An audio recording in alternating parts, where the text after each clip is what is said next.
So I'm just going to do a little introduction to Pandion for those who aren't familiar yet, and then we can dive in with Tiffany. So while people are still joining in, just to give a little background on Pandion Music Foundation, we're a free online platform empowering artists as they navigate the music industry through educational resources, workshops, wellness guidance, and direct access to experts, helping to provide a constant thread of support for music creators with a specific emphasis on uplifting those from underprivileged and marginalized communities. So we just got started a few months ago, and we're super excited to be really diving into our programs now. And then with the coming year, there's going to be a lot more exciting things happening. We'll be starting to do grant writing pretty soon, and more giveaways and events. So we're really excited about everything that's to come in the coming year. And then, of course, we're super excited to have mentors on like Tiffany today to help kind of break down barriers for emerging artists with those who are already established in the industry and share expertise. So Tiffany, thank you again for being here. We're really excited to have you on. And I just want to give a little background, also introduce Carls Wolf, who's here as a co-host with me today. Hi. Hi. So let me just give a little quick introduction on Tiffany, and then we can ask some questions, and then there'll be a little Q&A at the end for anyone who wants to either jump on and ask face-to-face or can just put their questions in the chat. So if you have questions, hold on to those for the end. Tiffany Anders has music supervised unique, critically acclaimed television series like Pen 15, The Chair, Reservation Dogs, and You're the Worst, and the 90s set comedy series Everything Sucks. Recently, Tiffany supervised Elizabeth Olson's drama Sorry for Your Loss, Netflix's hugely popular Firefly Lane and A24's Forthcoming Beef. She has also helped a number of acclaimed directors like Doremus and James Ponsoldt put star soundtracks together for films like Crazy, Breathe In, Equals, Smash, The End of the Tour, and The Circle. So lots of really cool, exciting productions, and I'm very excited to get to hear a little bit more about them. So if you want to give just a little more, maybe a little more details about your history in the music industry, Tiffany, and how you got to where you are today, that would be awesome. Sure. Thanks for having me. I'm happy to be here with you all. I guess, I started out as a musician, so an indie musician.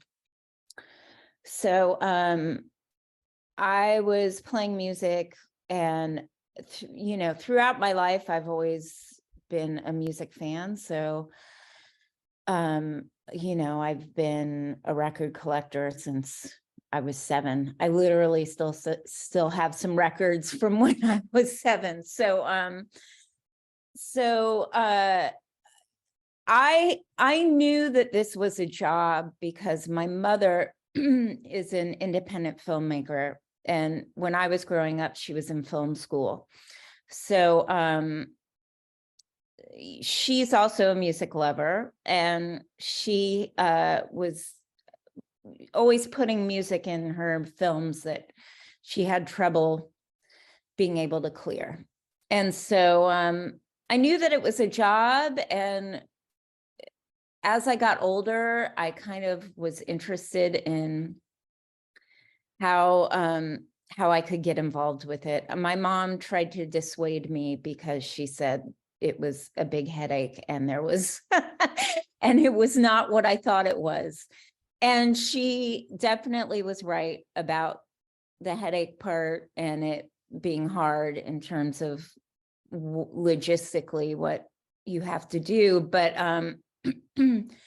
she was wrong about the part where she thought that I wouldn't enjoy it, because I actually really do love all aspects of the job, even when it's incredibly frustrating, which is every day. It can be incredibly frustrating, but I do love it. And it really, it's a job for music lovers who want to think differently and listen differently to music other than just listening to it for yourself. You're kind of put in a different headspace when you listen to things for specific projects, which for me just opens up a whole new world of listening, which, you know, I love to do. So that's kind of how I got involved.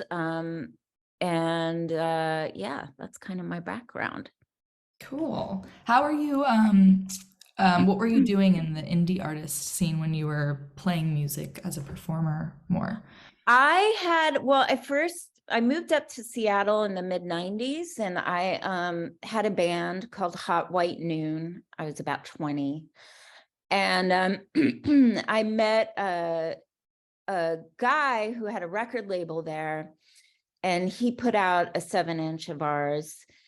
And then I moved to New York, and I made a solo record there that actually PJ Harvey produced.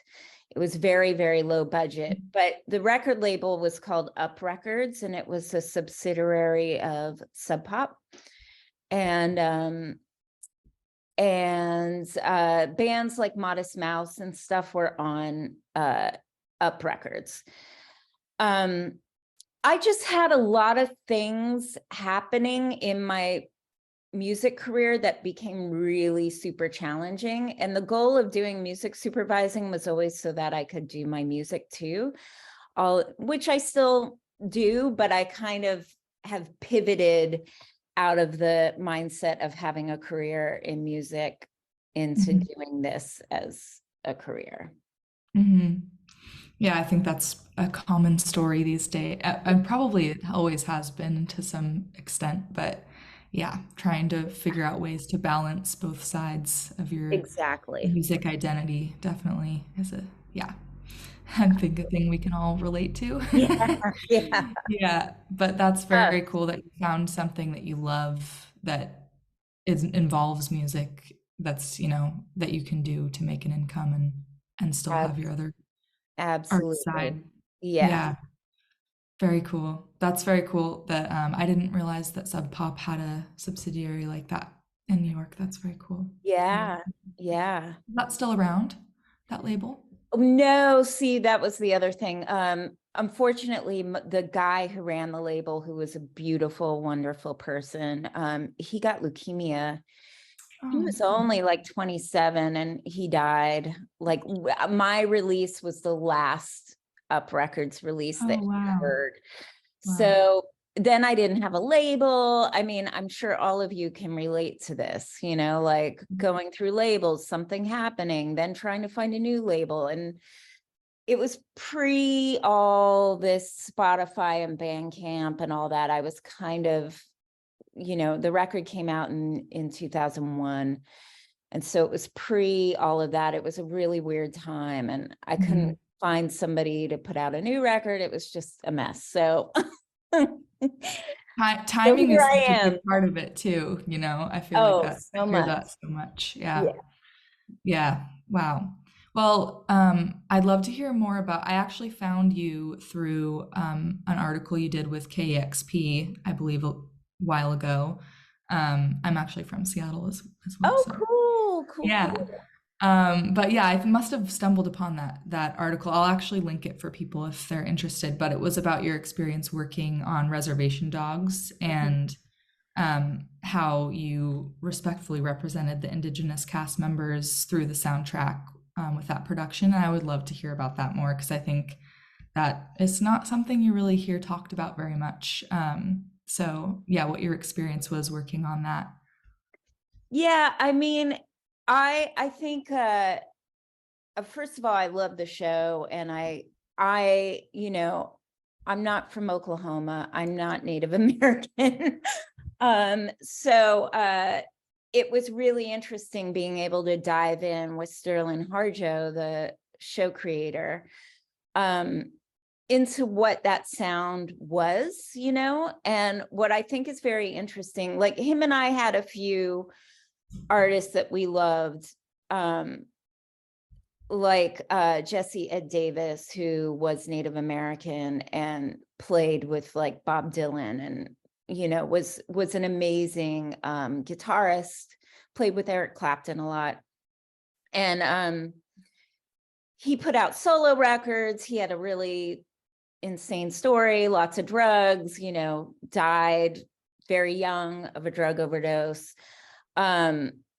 Insanely talented Native American musician who kind of wore his native, he had a lot of pride about his heritage, and his album covers and stuff, usually he would be full decked out, dressed, like just a super cool guy.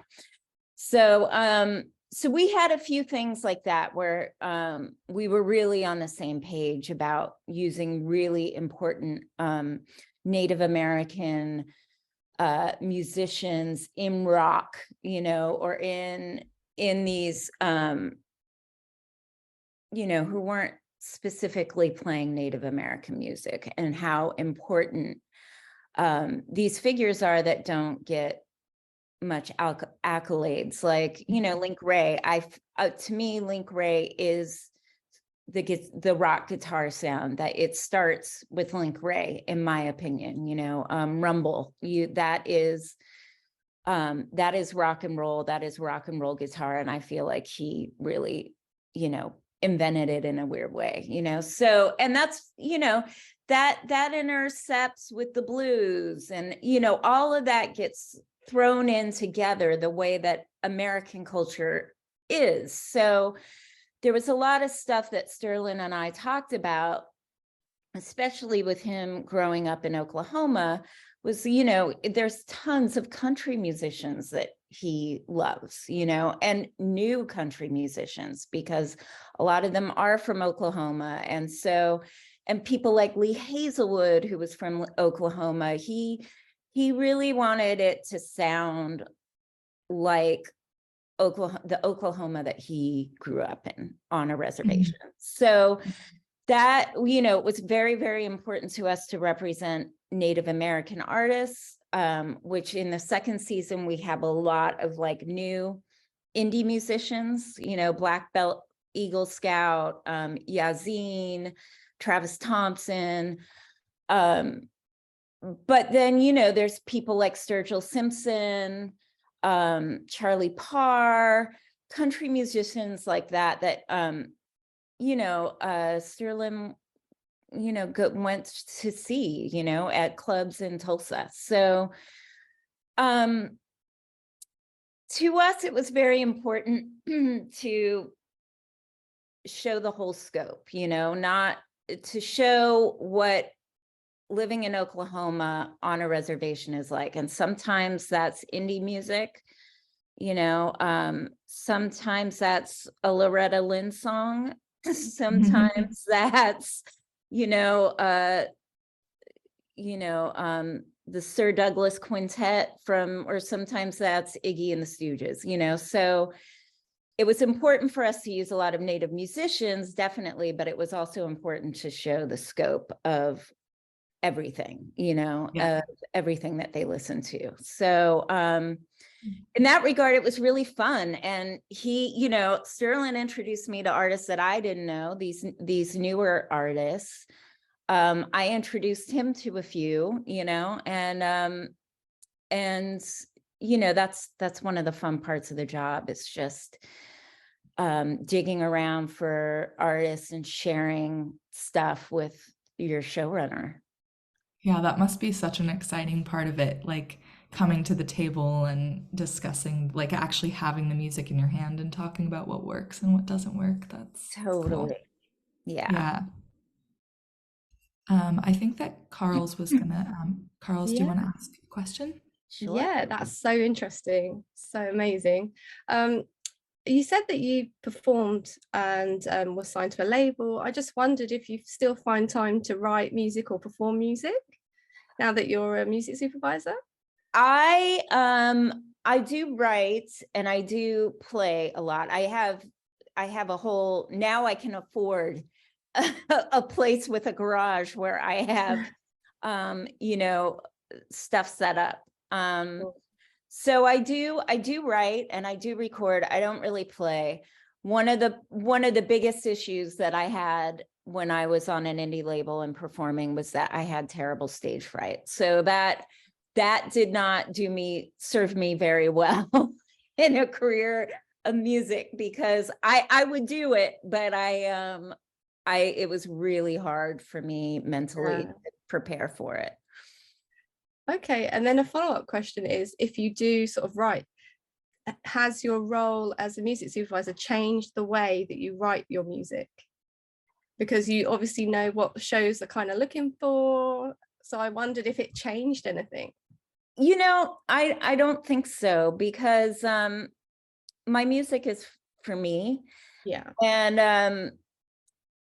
And to be honest with you, I don't think that there is any formula or anything that there's no magic recipe for what gets placed in a show. I mean, it's constantly changing. Somebody might say, you know, something like Arcade Fire or something where there's a ton of builds and, you know, sure, that works, you know, definitely in films, but then people get tired of that, you know, and so then they're like, no, don't put that we don't want that sound. We want something different. So, you know, to me, I say do not follow those trends, you know, just do what you're doing. Be authentic. You know, yeah. And then you might, you know, if it's a match, like with Reservation Dogs, you know, I was in Memphis, this great place, Crosstown Arts, that's out there, invited me to be on a panel, and they showed me around, and it was such an amazing experience. I'd never been there.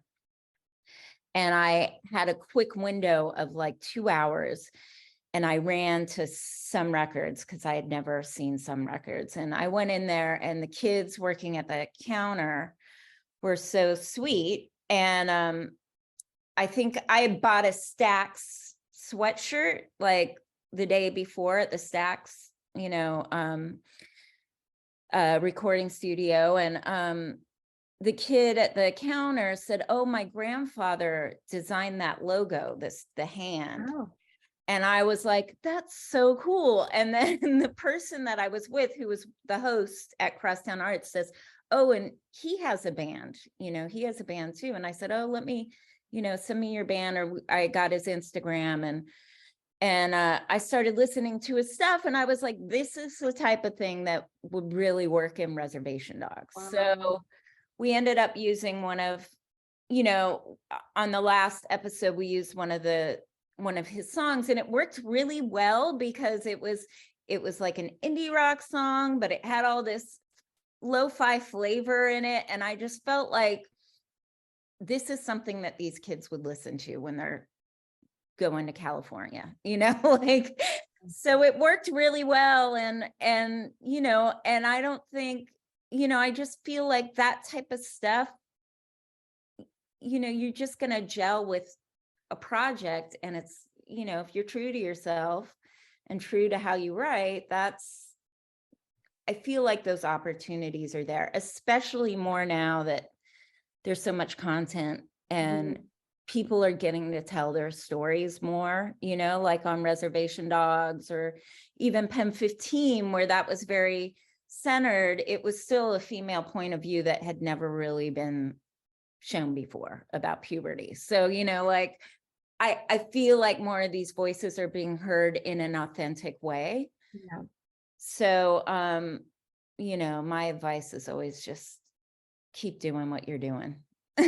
Yeah, totally agree. Yeah, that's great to hear of like something that's happens, like things that happen like that are very authentic, the way that you found that music from that Yeah. person that you met. That's cool to hear, because I think it's sometimes hard, and maybe you have advice for this too, but like up and coming musicians trying to discover more ways to get their music heard, or to like reach supervisors if they're interested in sync and licensing. So if you have any thoughts on that, about better, like more ways to get yourself out there. Yeah, I mean, to me, I think you know, I get emails a lot. I get a lot of submissions from people, and my biggest advice is, you know, just know what a music supervisor is working on at the time. You can look at their IMDb and see what shows they're on and know the show, like know what it is. So for Reservation Dogs, I get a lot of submissions. And you know, if an artist is like, I'm Native American and I'm from, you know, then I put it in a folder in my disco for the next season, and I go through it, and then I send stuff to Sterling to listen to.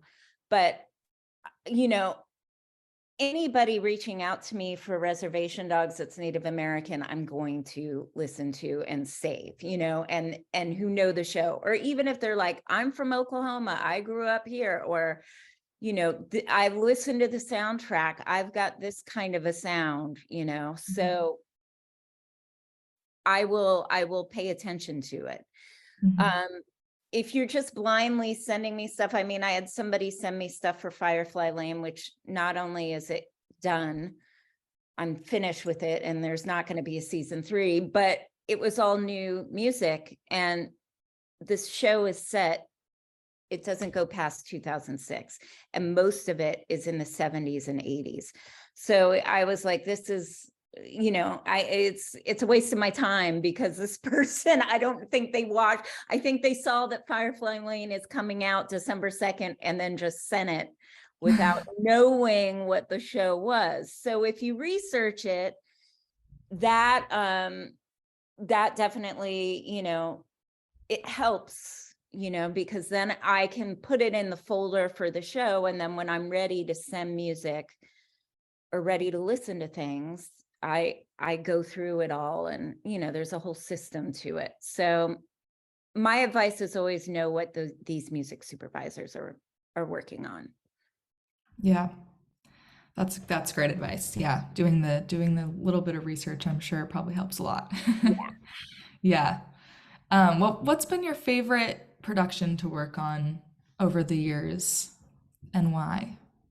You know, I think, you know, kind of back to what I said in the beginning about getting involved in music supervising, I think all of my shows have been really great for me and enjoyable, because again, it's listening to music for characters, for, you know, atmosphere, for storyline, and it's a different way that I get to listen to music, even if it's music that I don't like, you know, which happens a lot. I mean, it's still a way for me to listen to it in a different headspace. So to me, I think they've all been a joy to work on. I tend to get really excited about the latest things that I'm working on. So, you know, right now I have a show called The Other Black Girl. It's based off of a book, and it's like a Gen Z, I guess, Gen Z millennial girl who works in a book publishing office, and strange things start to happen with this new other Black girl that works in this very white, you know, corporate book publishing world. But there's flashbacks to the 80s, New York, and there's now stuff. So coming up with stuff, I haven't been able to work on a show, I mean, besides Reservation Dogs, where it's currently set. So being able to listen to really amazing female artists of color, and like, you know, like I have a list right now, a playlist going that's like 200 songs of new artists, and it's really exciting for me because I'm listening to all this new stuff. And then I'm working on an animated show where I'm finding all this, the budget's really small, and it's sci-fi and it's animated, and I'm like, how about this weird Euro disco new wave stuff from 1982? And so, you know, everything becomes really every project becomes really fun for me. Cool. That's so exciting. Sounds like such a fun job. I imagine it's very challenging too, but to be able to listen to new music and kind of be pushed to find new music too and the right things, it sounds so cool. Yeah, it's fun. Um, I'm actually going to open, looks like Elliot has popped in a question here, so we can just open up the Q&A now if people have questions and I can read them off, or if you want to hop on and ask it yourself, that's fine too. So Elliot's asking if you have to go to agencies go to agencies to choose music from. And you have your own company as well, is that right? I Listen. do. I don't have a sync agency. I'm kind of interested in starting a covers project, but it's a lot of work, and I don't know if I truly have the time for it. But yes, I do go to agencies a lot, sync pitching companies. If you want to know any of those that I recommended, probably be like Terror Bird for indie musicians, Terror Bird, Greater Goods, Bank Robber Music. All of those are, Low Profile's another one. Those are all really good indie pitch companies. And, it's not too often a time that I'm specifically going to them saying, I need a song like this, but I do listen to stuff that they send me. For instance, like when I was putting stuff together for the show, The Other Black Girl, I went through my disco and went through the places like Low Profile and everything and listened to everything that they had sent me. So, so having one of those agencies is definitely a plus side, because it's in my system and I definitely go and listen to what they send me. Cool. That's good to know. Good to know you use disco too. Oh, Such yes. great, yeah.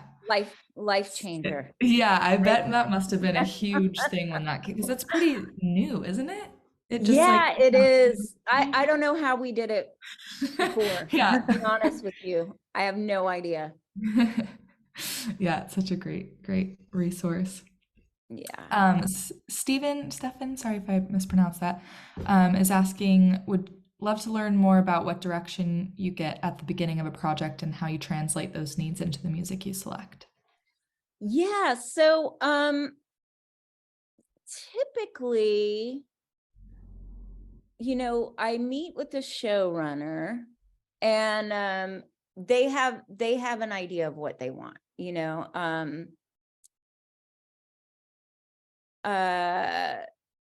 although sometimes they don't. I mean, sometimes you have showrunners who are like, so what are your thoughts like after reading the script, so but like, for instance, Reservation Dogs, Sterling Harjo is a big music fan.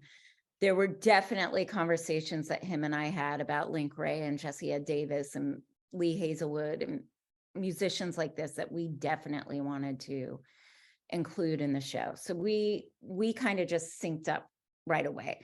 There's another show that I just completed that's going to be on Netflix called Beef.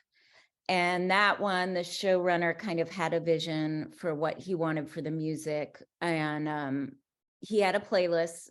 A lot of showrunners will have a playlist. And then you kind of spring from their playlist and you kind of come up with your ideas and you send them stuff. And it becomes a conversation back and forth. So yeah, I mean, I think it begins with those conversations. And then once you're reading the scripts, you start coming up with ideas when you're reading the scripts, if there's not music already specified in the scripts. And it becomes, putting together those playlists. Do you put together your playlists? Do you do it on Spotify, or is there like What is your You know way of what? making playlists? I do it on Spotify because that's kind of the easiest way. I started on Spotify and then I go through my disco and I try and gather all those tracks if I have them in disco, and I send everybody a disco playlist. Yeah, cool. Cool. I'll put a link to Disco for people too, if you're not aware of that platform. Really good thing to get your music onto. Yes, Um, definitely. cool. Lori's got a question. I'm gonna unmute you. Hi, Tiffany. Hi. Hey, we're IG friends. So this is just about reservation dogs. You mentioned that it was current, and I was wondering because I read about the showrunner when it first started. I love this show. I think it's just so groundbreaking, and I'm wondering how you guys chose to do it in the current time, because it's kind of his story, right? Like he comes to LA and he becomes a screenwriter basically, or he came. So it's sort of autobiographical a bit. Would you say? I'm not sure about that. I think he just wanted to do something about kids growing up on a reservation, which is part of his story, but I don't think it's autobiographical. I think it's something that he wanted to reflect.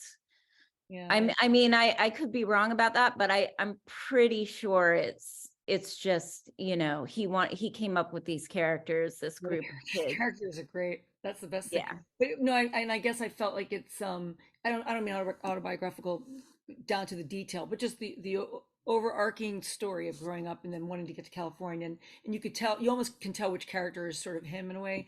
And so I just wondered how you chose to make, because it does it has to do with what the music you're going to choose, right? Like I'm wondering if you made a conscious decision because it's to be current because of the music or something, or although the music's all over the place in time, so I guess it's a stupid question. Yeah, I do love you guys pull from everything, like the 70s, the 80s, there's gangster rap, there's everything. Yeah, that's something that Sterling and I both, him and I kind of listen to music the same way, I have to say. Like, we definitely will listen to new stuff and then it'll be like an old song that we love, Free Fallin', Tom Petty, that was something that he would be singing it while he was in the writer's room on guitar. And then everybody was like, you got to put that in the script. And then he texted me on Christmas Day last year and goes, is this an insane idea? It was such a great moment at the lake. Yeah. And I said, no, let's do it. Let's try it, So, I read it and I was like, we have to. Was that hard to license, by the way? Is it like something as popular? I had a little tiny bit of an in where I knew it was going to be expensive regardless, but I'm friends with one of his daughters. So I felt like at least it would get approved. Like, I couldn't imagine that, they would say no. Yeah. I just was like, the price is going to be insane. It wasn't that insane, but I kind of knew that they would agree to it. It was just trying to get FX to pay for it was our hurdle, Well, at least it's a memorable moment. So yeah. Well, thank you. Thanks for being here. It's great to hear. Yeah. Thanks, Lori. Great questions. Oh yeah, Ingrid was mentioning Firefly Lane. I feel like that soundtrack to me was like so important in that. I mean, all soundtracks are important, but I feel like I watched that show just like a big part of it was just like for the soundtrack itself, which was I was like, that one is so fun to put the soundtrack together. It's so fun. So fun. The new season's got great music, by the way. Nice. Good to know. Cool. Very cool. If anyone else, oh yeah, great. Alexa's got a question. Should be unmuted. Hi, sorry, thank you. Cool. Hi. This was just a follow-up to the last question, I think it's really awesome how you showcase current Indigenous talent in Reservation Dogs, because part of the beauty of that show is the present dayness of how it still is. And Oklahoma, especially, I think people think like Indians used to live in Oklahoma, but we all know that we are still there. Yeah. Anyway, so I wanted to ask a question about that cover song that Yahtzee and Samantha Crane did, because Oh, yeah. as soon as it came on, I love that song, and I love her and her voice and her musicianship and everything. And so I said, I didn't know she covered that song, and I ran to go look for it, and it wasn't anywhere. And of course, it just came out recently. So I wondered about the story behind that. Was that commissioned, or was that something you just knew about before, or? No, and that really is Sterling. It's funny because I knew the original version, and I have some mutual friends that know the Little Wings guy, in that band. So he was confusing me at first because I was like, somehow it got back to Little Wings that it was going to be used 3 times. And I didn't know this. So I said to Sterling, I said, hey, do you know Kyle from Little Wings? Because he's telling me that you're going to use it 3 times. And he was like, no, I don't know him. And I'm like, okay. And so I didn't know about these cover versions.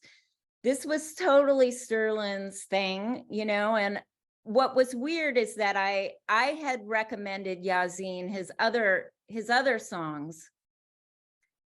I had sent that along in a playlist for Sterling for this season, and then he'd already been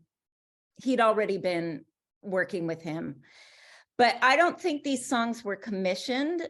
It's a good question. I should ask Sterling, but over and over again, there were things where it was like, oh, the song's not out. And I'm like, because people want it once it's been on screen. So there was a lot of stuff with working on Reservation Dogs where it was all over the place.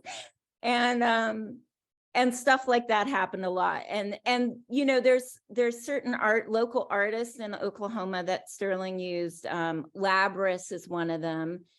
And he used an Afro-Indigenous girl that he knew, like a friend of his. We used one of her songs, and she didn't have it up on Bandcamp. The song wasn't even mixed. I felt so bad for this girl. I was like, you got to mix it and you got to put it up on Bandcamp today. Do it now. Because then we had all these people going, how do I find this song? So, it was very indie. We do Reservation Dogs in a very indie style where it's just like we roll with it and we get music from everywhere. And if it's in, it's in. And the artist is scrambling to get it up so that people can buy it and listen to it. It's a good place to be in. Yeah. Yeah. Cool. Matt has a question. Gonna unmute you. Hi, Tiffany, and hi, Jordan. Thanks for hosting this.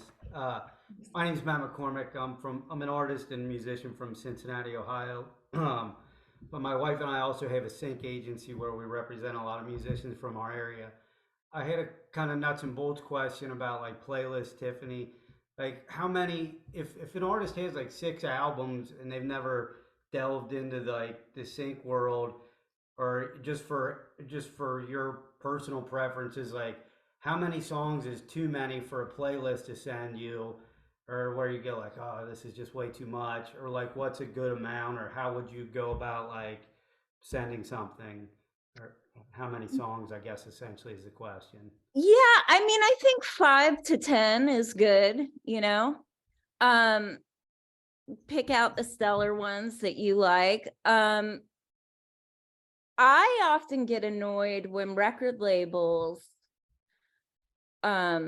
only send one song. Like all the major labels do this. And for me, I don't get to know an artist with one song. So, and it's what they think is syncable, which is also, again, that's a myth. You know, that is a myth. Sometimes I need something really slow and sad and not building, and so like I said, the scope of what is being synced and what is being made is changing. So yeah, you want to put the hit on there, but you want to put on things that also mean something, or if it has a deep meaning for the artist, or you think that it resonates, put it on there. And I say, yeah, always send 5 to 10, because one song doesn't do it for me. That's Great, my thanks. and use disco. Yeah. Use disco. That's super helpful. Thanks. Yeah. Cool. Thanks, Matt. Molly asked a question about your covers project and a little bit more about that, which I was going to ask as well. I'd love to hear. Yeah, so I sort of Sorry. started thinking about, when you're doing music supervision, there is a lot of there's a way to sometimes use, and I've done this, so I mean, I did it on Reservation Dogs. Shh, don't tell anybody. But but where you can't afford, there's the master, there's the recording, and there's the publishing. And something like a Carole King song, Will He Still Love Me Tomorrow or something, it could be $25,000 for the publishing, which means if you use the original version, you're also paying $25,000 for the original version. So it's 50 grand. And that's too much, So what you're really paying, what you really are looking for in certain situations, not all situations, you're looking for the recognizability of that song. So so what I was kind of thinking of, and it was mostly for my purposes as a music supervisor, for music supervisors everywhere and showrunners and stuff, but also for musicians and songwriters. I thought it would be cool to get a covers project going and work with some of the publishers, for instance, and go, what songwriters are open to their songs being covered for syncs, because they still get their payment, right? And then whoever is covering it, they might not get 25 grand, but they might get 10, So and a lot of the covers that I've heard are like sound-alikes, and they're not interesting, and they're weird, and so I'm constantly delving into trying to use covers, but they don't sound good, so I thought it would be a cool project to do with some indie musicians who just want to make a little cash and would have fun recording these covers, and then maybe doing some 45s, because I love 45s of them, and then everybody kind of wins, right? So like musicians win, it's easy for them, they're not writing music, they're just going in and covering a song that they love. The songwriter wins because it's another placement, basically. So that was kind of my idea. The only problem is that I would want to be really involved, and it will take a lot for me. Like I need to find somebody to help me to do it. So I'm still kind of in the process of trying to figure that out. But Cool. Sounds like a really cool idea. I feel like I've been hearing so many covers lately being used, like really good covers that I hadn't heard before. And it catches your ear like immediately because you know the song. And it's Exactly. like yeah, if it's well done, it can be like really powerful. I think I've been hearing a lot of like stripped down versions of songs, which have been it's been cool to hear. Yeah, I mean, even on Reservation Dogs, I mean, we did use like one sound-alike in season 1 for a big song that nobody knew was a sound-alike, which was great. But in season 2, Samantha Crane, who Alexis, I think that's, if I'm saying your name wrong, I'm sorry. she's an Indigenous artist, and Sterling is friends with her, and she did a cover of Time After Time. And I said, Cool. Sterling, I was like, oh my God, I've cleared this a lot of times and it's so expensive. But, you know, since he's friends with Samantha and she wanted us to use it, you know, we didn't pay her $25,000. We Yeah. paid for the song, and then she got, you know, her version out there, and, you know, so Yeah. it's Yeah, it's a strategy. cool opportunity too for smaller indie artists, because it's exposure for them, and it's like usually the songs you're covering are well-known songs where like those artists don't need the exposure as much, so it's like a nice thing to be able to do for an up-and-coming artist too. Exactly. Yeah, that's so cool. Asked a question. I'm interested in practicalities of licensing music for films, how to do the clearances for my own film, and I'm terrified at some point my film will become unavailable because I've done something wrong. Perpetuity was something I found very hard to negotiate. How do you negotiate things so that music will always be able to stay attached to the film or show in all territories, regardless of changes in future media, etc.? Oh God, yeah, clearances. I absolutely recommend that you always clear for all media worldwide in perpetuity. All media now known or hereafter devised is the language that you want to use. Unfortunately, it's going to be top dollar, and they will try and get you, they'll try and say stuff like, well, why don't you limit the terms and we'll give it to you cheaper? But you don't want to do that. I mean, in my mind, I think it's best. I mean, I've had indie filmmakers from like the 90s on where their music wasn't cleared for all media. And like, so, I mean, one filmmaker, Tom DiCello, had this movie that Brad Pitt was in and Catherine Keener was in, and it was at Sundance, and he had all this cool music in there, and it wasn't cleared for in perpetuity, you know? So he actually reached out to me on Facebook and was like, do you have any advice? Can you help? And I mean, I was like, I will help you if you want me to do the clearances, and, you know, but I did tell him it's going to be a nightmare. Like, you know, you're going to have to go back and pay for all that music again. So, my advice is always clear for that. Sometimes we'll do step deals, although that's kind of that doesn't happen that much anymore. So, that tends to be on box office gross, and you can ask them for something like that to get the fee lower, but always make sure that it's all media in perpetuity worldwide. Cool. Good advice, good stuff to know. Yeah. Kwesi has a question about songs being unreleased or not, and if you prefer one or the other when you use a song.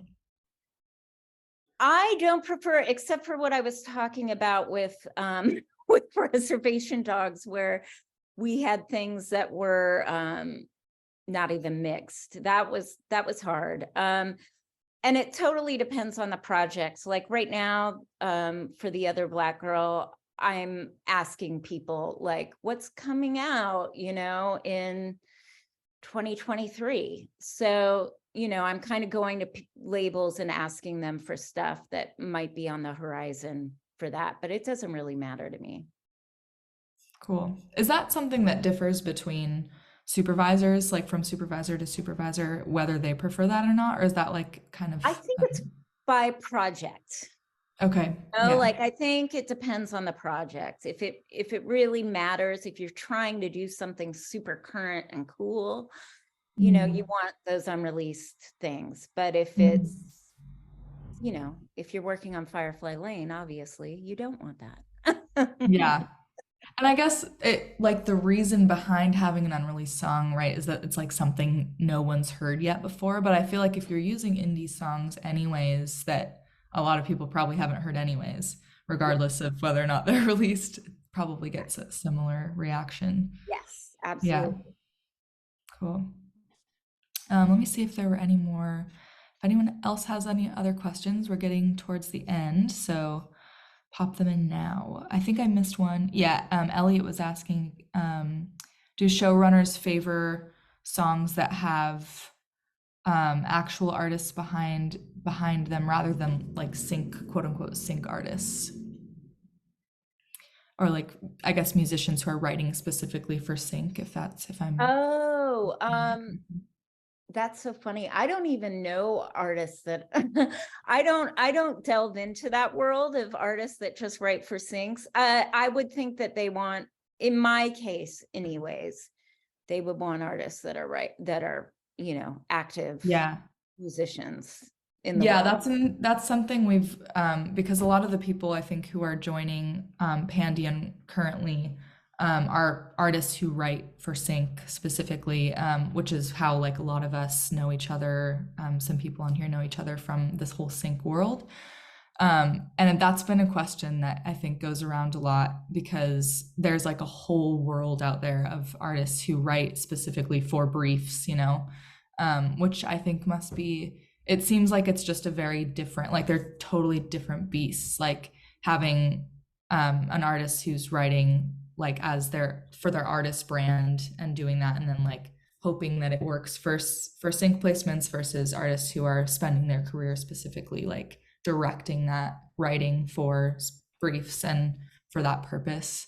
So yeah, it's kind of an interesting thought and dilemma, I think, for some artists too. Yeah. Yeah, I mean, I use I have to say a big chunk of my time is in music libraries, you know, like finding stuff for the backgrounds, finding, you know, I use Marmoset a lot for stuff that's like for almost affordable vintage stuff. I use it for a lot. So I mean, I guess in some ways Marmoset kind of has that, and some of those libraries have that as well. I don't tend to have anything where I need something specifically written. Typically on my shows, it's something that's already kind of pre-existing and out in the world. Yeah, cool.